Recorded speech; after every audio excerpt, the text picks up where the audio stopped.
अस्सलाम वालेकुम नाजरीन। आईसीसी ने न्यू रूल्स जो हैं वर्ल्ड कप क्योंकि आज स्टार्ट होने जा रहा है और इस वजह से आईसीसी ने रूल्स जो हैं वो एकदम से चेंज कर दिए हैं। और आईसीसी ने कहा है कि जैसे 2019 के वर्ल्ड कप में इंग्लैंड को बाउंड्रीज के ऊपर जो है वो जिता दिया था वर्ल्ड कप, क्योंकि उसके अंदर सुपर ओवर भी बराबर हो गया था, मैच भी बराबर हो गया था, तो फिर बाउंड्रीज पे जो है वो काउंट किया था। तो वो रूल जो है वो आईसीसी ने ख़त्म कर दिया है। और अब आईसीसी ने कहा है कि अगर मैच ड्रॉ हो जाता है तो फिर उसके बाद सुपर ओवर होगा, और अगर फिर ड्रॉ हो जाता है तो फिर सुपर ओवर होगा, और अगर फिर ड्रॉ हो जाता है तो फिर सुपर ओवर होगा, और अगर फिर ड्रॉ हो जाता है तो फिर सुपर ओवर होगा। तो जब जब ड्रॉ होता रहेगा, चाहे वो 10 बार हो चाहे वो 50 बार हो, वो बस सुपर ओवर चलता रहेगा जब तक फैसला ना हो। तो ये आईसीसी ने जो रूल है वो लागू कर दिया है। और उसके बाद आईसीसी ने सबसे बड़ा, क्योंकि आपको पता है इंडिया के अंदर बैटिंग पैराडाइज होती है हर वक्त,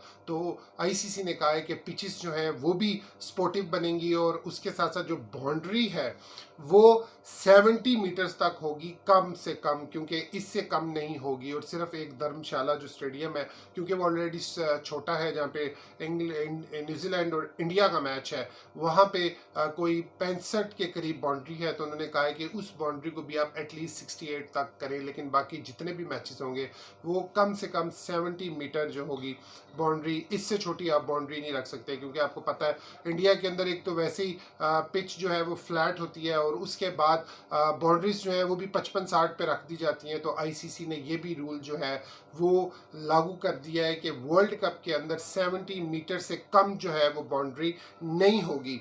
और उसके बाद नाजरीन, वो जो मैनकाइंड रन आउट था, जो बार बार कहते थे कि ये स्पिरिट होना चाहिए, स्पिरिट होना चाहिए, स्पिरिट नहीं है, लोग आउट कर देते हैं, तो वो आईसीसी ने अब पक्का आउट करार दे दिया, और वो रन आउट ही होगा। अब वो स्पिरिट वाला जो चक्कर है वो ख़त्म हो गया है। जैसे पाकिस्तान की टीम ने आज तक ऐसा कोई रन आउट नहीं किया, और बाकी जो टीम्स हैं, जैसे अगर बांग्लादेश ने भी किया था तो उन्होंने फिर वापस बुला लिया था ईएन सोडी को। उन्होंने, हसन ने कहा था कि आप आ जाएं और आगे बैटिंग करें, पहले उन्होंने आउट कर दिया था। और क्रिस गेल, हफीज़, जुनैद खान, बहुत सारे खिलाड़ियों ने उसको छोड़ दिया था। लेकिन अब वो वाला रन आउट जो है वो पक्का और कंफर्म कर दिया है आईसीसी ने कि वो अब रन आउट ही करार दिया जाएगा। और अब ये इस रूल के अंदर है कि अगर बॉलर आ रहा है और आप उससे पहले निकल गए हैं तो आपको रन आउट कर दिया है तो वो रन आउट ही होगा। इसमें कोई स्पोर्टमैन स्पिरिट की बात नहीं होगी। तो ये आईसीसी ने ये रूल्स जो हैं ये तो बिल्कुल 100% ठप्पा लगा दिया कि अब ये रूल्स जो है वो वर्ल्ड कप के अंदर होंगे।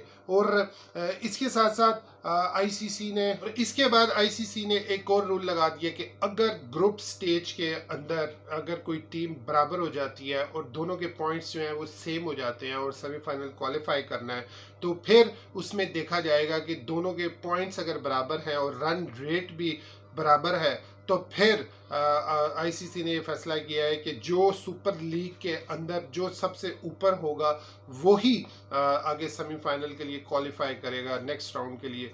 सुपर लीग का मतलब यह है नाजरीन, वो सुपर लीग वही है जिसके अंदर 4 साल जो आप मैचेस खेल रहे होते हैं, और उसके बाद आपकी जो आपका उस वक्त रैंकिंग होती है, जैसे अब पाकिस्तान की पोजीशन जो है वो 5 थी, और अगर अफगानिस्तान या बांग्लादेश की देखी जाए तो वो 1 और 2 पोजीशंस पे थे, और श्रीलंका और वेस्ट इंडीज जो थी टीम वो इसमें नहीं थे, क्योंकि उनको ये राउंड जो है वो खेलना पड़ा है। तो नाजरीन, वो जो रूल होगा सुपर लीग का, जो टॉप पे होगी टीम, जो अगर पाकिस्तान है तो, और इंडिया है, और इंडिया अगर उससे ऊपर होगी तो वो क्वालिफाई कर जाएगी, या पाकिस्तान की टीम है और अगर उससे नीचे कोई टीम है तो क्वालिफाई कर जाएगी। तो क्योंकि ये सुपर लीग के अंदर जो है वो फिर पॉइंट्स जो है या उसकी रैंकिंग जो है वो देखी जाएगी। तो ये भी आईसीसी ने रूल जो है वो बिल्कुल पक्का लगा दिया। और उसके बाद आपको पता है जैसे कि बारिशें हो रही हैं, इंडिया के 2 वार्म अप मैचेस जो है वो वॉश आउट हो गए हैं, तो इस वजह से आईसीसी ने सेमीफाइनल के लिए जो है वो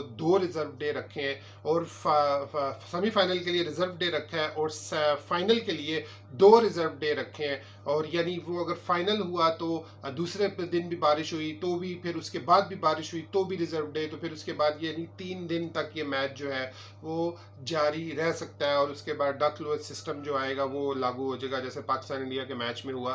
तो इसी वजह से आईसीसी ने ये जो रूल्स हैं ये कंफर्म कर दिए हैं और इस रूल्स को ही अब फॉलो किया जाएगा पूरे वर्ल्ड कप के अंदर। तो नाजरीन, इंटरेस्टिंग रूल्स हैं और सबसे बड़ी बात है कि जो 2019 के वर्ल्ड कप में फैसला हुआ था, जो कि बहुत ही गलत फैसला हुआ था, क्योंकि किसी हद तक न्यूजीलैंड जो है वो वर्ल्ड कप जीतने का हकदार था, लेकिन बस उसके साथ बाउंड्रीज के ऊपर फैसला करा दिया गया। तो इसी वजह से अब ये रूल्स जो है ये सारे लागू होंगे और आईसीसी ने अब इस आईसीसी के वर्ल्ड कप और आने वाले जितने भी वर्ल्ड कप और चैंपियन ट्रॉफी जो है उसके लिए ये रूल्स जो है वो पक्के कर दिए और जितनी भी ओडीआई क्रिकेट है उसके लिए भी ये रूल्स कंफर्म करती हैं। तो ना ये है आईसीसी के रूल्स, अब यही होंगे। नाजरीन, सब्सक्राइब कीजिए, लाइक करें, शेयर करें और इन जो मेरी पिछली वीडियोस है उसके अंदर एक सरप्राइज मैंने रखा था, जो वीडियोस के अभी तक इतने व्यूज़ भी नहीं मिले, और अगर आप लोग वो वीडियो देखेंगे तो फिर आपको पता चलेगा कि